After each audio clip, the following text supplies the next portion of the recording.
boys and girls. Miss Rebecca again.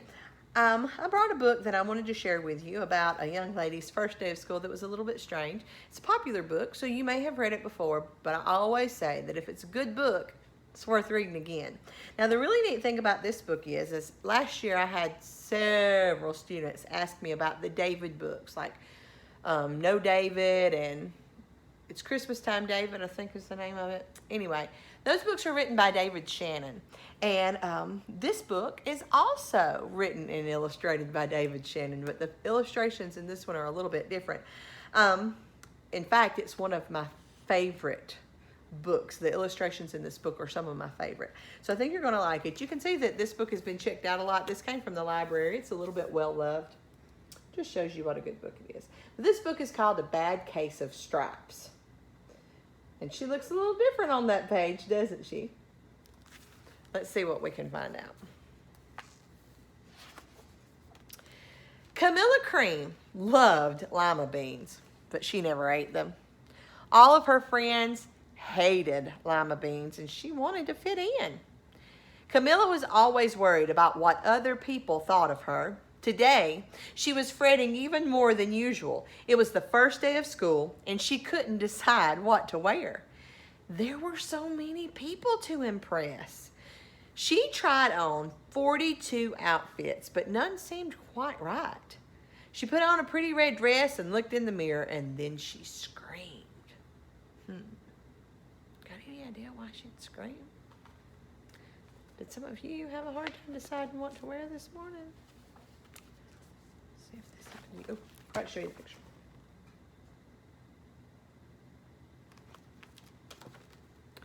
Let's see what has happened to cause her to scream. Her mother ran into the room, and she screamed too. "Oh my heavens!" she cried. "You're completely covered with stripes." And this was certainly true. Camilla was striped from head to toe. She looked like a rainbow. Mrs. Cream felt Camilla's forehead. "Do you feel all right?" she asked. "I feel fine," Camilla answered. "But look at me." "You get back in bed this instant," her mother ordered. "You're not going to school today." Camilla was relieved. She didn't want to miss the first day of school, but she was afraid of what the other kids would say. And she had no idea what to wear with those crazy stripes. You see her? She looks a little downcast, doesn't she? That afternoon, Dr. Bumble came to examine Camilla.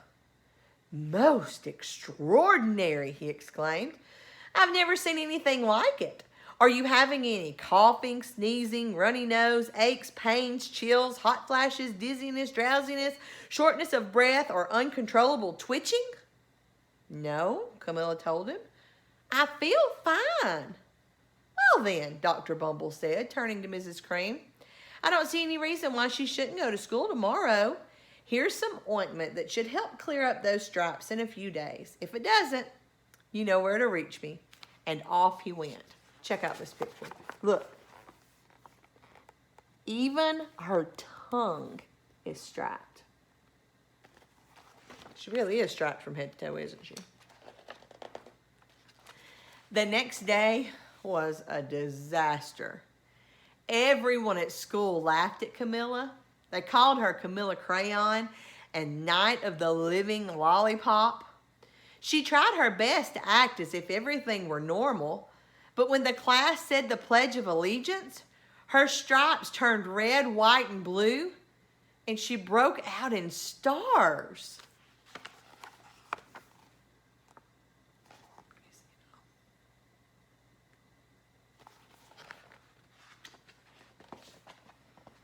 The other kids thought this was great. One yelled out, "Let's see some purple polka dots!" And sure enough, Camilla turned all purple polka dotty. Someone else shouted, "Checkerboard!" And a pattern of squares covered her skin. Soon, everyone was calling out different shapes and colors, and poor Camilla was changing faster than you can change channels on a TV.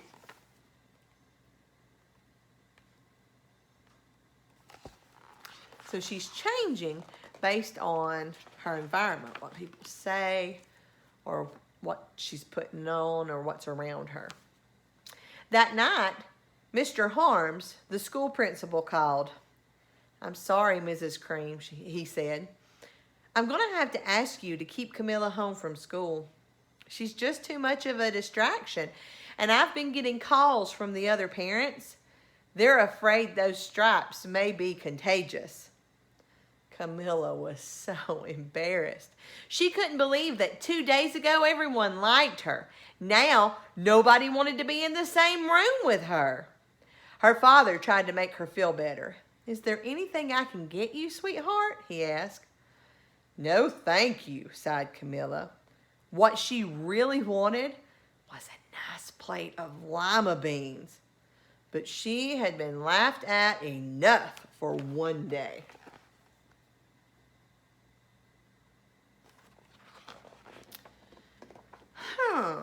Well, yes, I see, Dr. Bumble mumbled when Mr. Cream phoned the next day. "I think I better bring in the specialist. We'll be right over." About an hour later, Dr. Bumble arrived with 4 people in long white coats. He introduced them to the Creams. "This is Dr. Grop, Dr. Sponge, Dr. Cricket, and Dr. Young." Then the specialist went to work on Camilla. They squeezed and jabbed, tapped and tested. It was very uncomfortable. "Well, it's not the mumps," concluded Dr. Grop. "Or the measles," said Dr. Sponge. "Definitely not the chicken pox," put in Dr. Cricket. "Or a sunburn," said Dr. Young. "Try these," said the specialist, and they each handed her a bottle filled with different colored pills. "Take one of each before bed," said Dr. Grop. Then they filed out the front door, followed by Dr. Bumble. Check out her expression. Can you see it? They're pulling and tugging and prodding, and she's not very impressed with the situation, is she?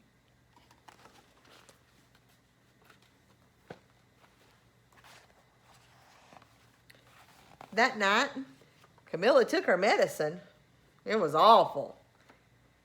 When she woke up the next morning, she did feel different. But when she got dressed, her clothes didn't fit right. She looked in the mirror, and there, staring back at her, was a giant, multicolored pill with her face on it. Can you imagine? It'd be hard to find clothes like that, wouldn't it? Dr. Bumble rushed over as soon as Mrs. Cream called, but this time, instead of the specialist, he brought the experts. Dr. Gourd and Mr. Mellon were the finest scientific minds in the land. Once again, Camilla was poked and prodded, looked at and listened to. The experts wrote down lots of numbers, and then they huddled together and whispered. Dr. Gourd finally spoke. "It might be a virus," he announced with authority. And suddenly, fuzzy little virus balls appeared all over Camilla. Let me try that again. I can do better. "It might be a virus," he announced with authority. And suddenly, fuzzy little virus balls appeared all over Camilla. My voice didn't go with what the book said. "Or possibly some form of bacteria," said Mr. Mellon, and out popped squeaky little bacteria tails. "Or it could be a fungus," added Dr. Gourd, and instantly Camilla was covered with different colored fungus blotches. The experts looked at Camilla and then at each other. We need to go over these numbers again back at the lab," Dr. Gourd explained. "We'll call you when we know something." But the experts didn't have a clue, much less a cure.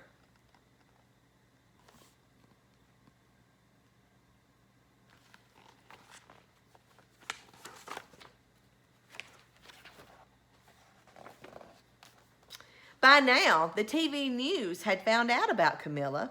Reporters from every channel were outside her house telling the story of the bizarre case of the incredible changing kid. Soon, a huge crowd was camped out on the front lawn.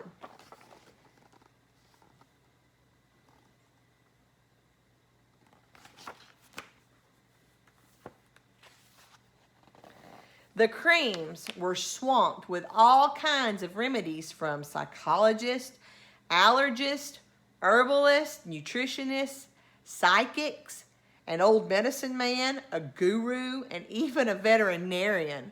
Each so-called cure only added to poor Camilla's strange appearance until it was hard to even recognize her. She sprouted roots and berries and crystals and feathers and a long furry tail, but nothing worked.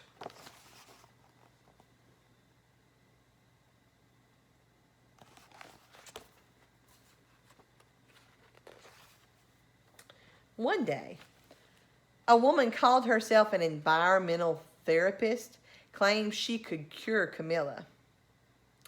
"Close your eyes," she said.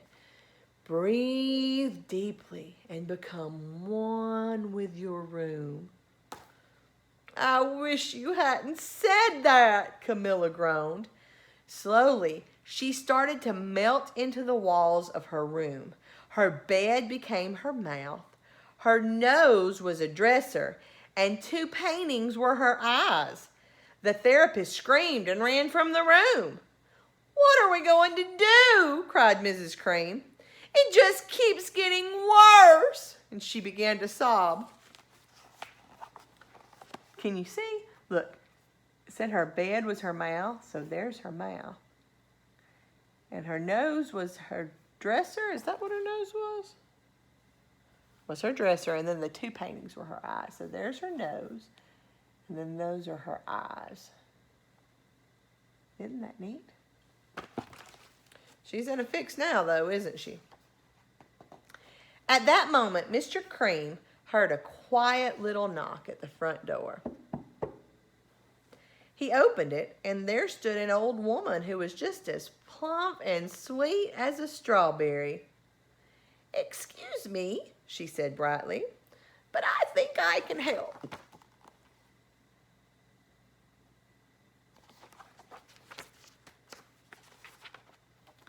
She went into Camilla's room and looked around. "My goodness," she said with a shake of her head. "What we have here is a bad case of stripes. One of the worst I've ever seen." And she pulled a container of small green beans from her bag. "Here," she said, "these might do the trick." "Are those magic beans?" asked Mrs. Cream. "Oh my, no," replied the kind old woman. "There's no such thing. These are just plain old lima beans. I bet you'd like some, wouldn't you?" she asked Camilla. Camilla wanted a big, heaping plateful of lima beans more than just about anything, but she was still afraid to admit it. "Oh dear," the old woman said sadly. "I guess I was wrong about you." And she put the beans back in her bag and started toward the door. Camilla watched the old woman walk away. Those beans would taste so good. And being laughed at for eating them was nothing compared to what she had been going through. She finally couldn't stand it. "Wait!" she cried. "The truth is, I really love lima beans." "I thought so," the old woman said with a smile. She took a handful of lima beans and popped them into Camilla's mouth. "Mmm," said Camilla.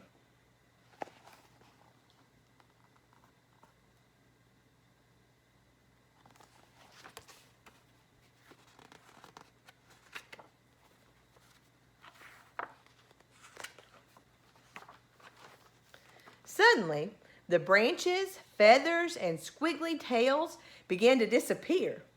Then the whole room swirled around, and when it stopped, there stood Camilla, and everything was back to normal. "I'm cured!" she shouted. "Yes," said the old woman. I knew the real you was in there somewhere. And she patted Camilla on the head. And then she went outside and vanished into the crowd.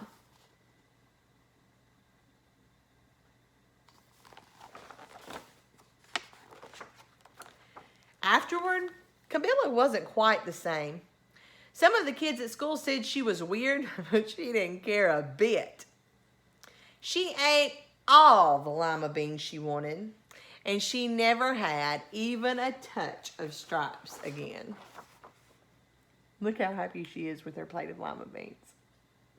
Now I have to ask, do you like lima beans?